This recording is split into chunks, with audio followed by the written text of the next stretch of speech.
Hey guys, Mathman Wu here. Here to go over the June 2009 Regents exam. Starting with question number 1. If Tammy takes 45 minutes to ride her bike 5 miles, at this rate, how long will it take her to ride 8 miles? But this is a proportion question or ratio question, so let's set two proportions for it.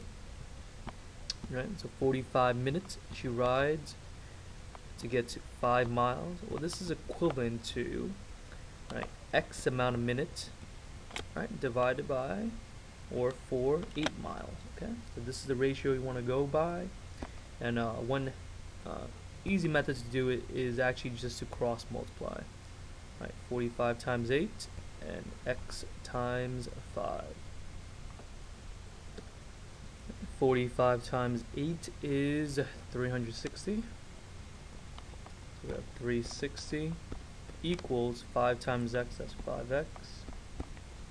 Alright, now to solve for x, just do the opposite of multiplication because 5 is multiplying by x. So the opposite of that is dividing by 5. X equals approximately, or 72 minutes. Choice 4.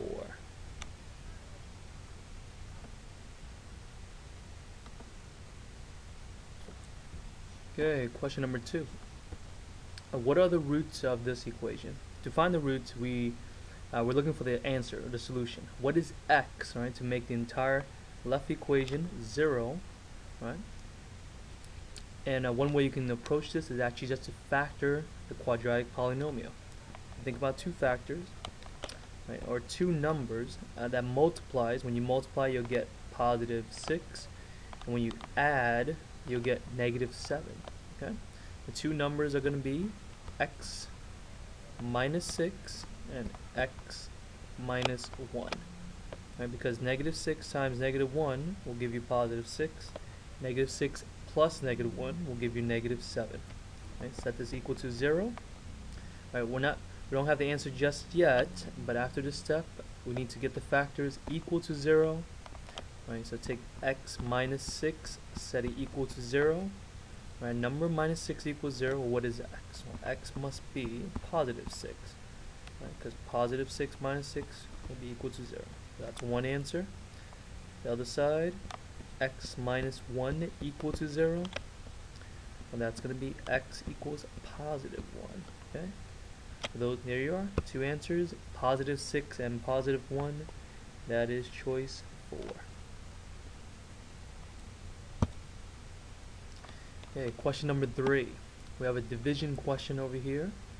Right. This one, let's just divide.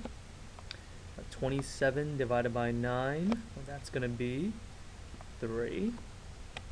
Now we have x to the 18 divided by x to the 6.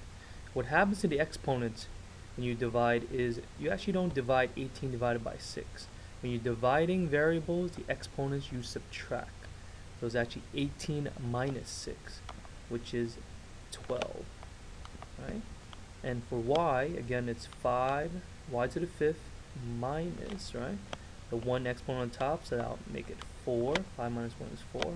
And that should be your answer, which is choice 1 over here. There you go. Okay, number 4, Marie is collecting stamps. She currently has 58 stamps. Right, if she buys more stamps each week, she buys S amount of stamps each week for a certain amount of weeks, W, which expression will represent how many stamps she'll have towards the end. But she currently has 58, right? So this number, right, is a constant. We're not going to change that.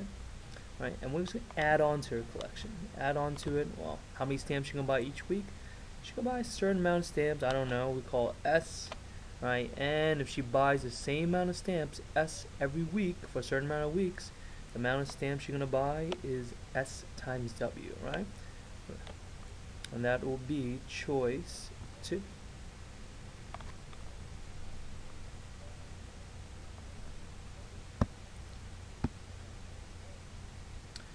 Okay, number 5. Which data set describes a situation that can be classified as qualitative?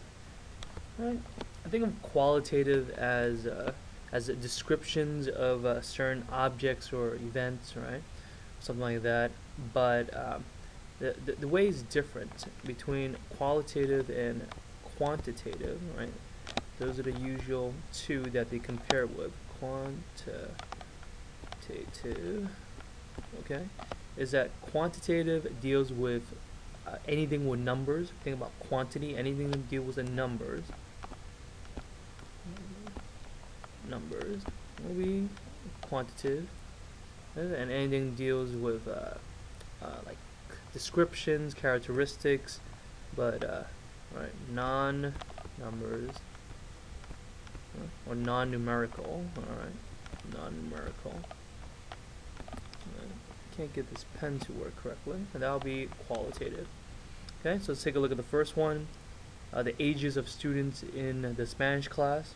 Well, is it dealing with numbers or no numbers? Right, ages tends to deal with numbers, so that's not what we're looking for because that'll be quantitative.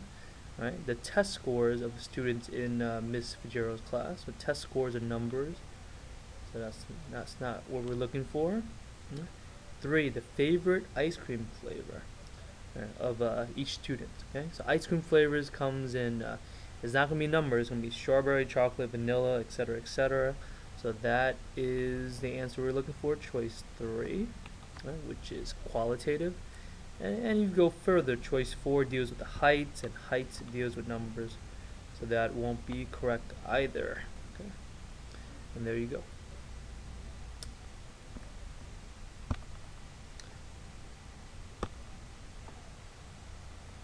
Okay, number 6. The sign shown below shows the sign posted for the roller coaster ride, and it says that all riders must be at least 48 inches tall. So if the person is 48 inches, exactly 48, they can still ride the roller coaster, but they can't be less than that. So which one represents someone who is at least 48 inches, right? And if you look through all the choices, it will be choice 4 down here. The height, right, it says it's greater than 48. That's what we're looking for, greater than 48. Or it could be equal to 48 inches. Okay, there you go. Number 7, this one over here. This one requires a little bit more work, but let's write it out. 2x over 3 plus x divided by 6 equals 5. Right? Let's make that 5 into a fraction. 5 is the same as 5 over 1. And first thing we need to find the lowest common denominator between 3, 6, and 1. What is the smallest number that can be divided by 3, 6, and 1? And that number would be, you guessed it, 6. That's correct. All right, so how do we get the 3, the first one, right, the 3, becomes 6? Well, if I multiply this by 2, I'll get a 6. But whatever I do to the bottom, I need to do the same thing to the top. Okay, so we have 2 times 2x, so that's 4x. Okay, so I'm just converting the fraction with a 6 on the bottom. Okay, I'm not really changing the value, I'm just changing numbers around. Well, the second fraction, I don't need to change because there's already 6 on the bottom. I'll leave it the same on the top. And for the 1 to become a 6, right, I need to multiply this by 6 over here, along with the top being multiplied by 6. That's 30 over 6. Okay. And from here, alright, there's a neat trick you can do. You can actually cross out the bottom 6's over there, because that's the devil's number, right? We don't want it. And that here. But another way to think about it is if I multiply both sides by 6, alright, what happens? Well, 6 on the top will cancel the 6 on the bottom. Right, this will also cancel over here. Right, and the same as writing the entire equation without the 6's on the bottom.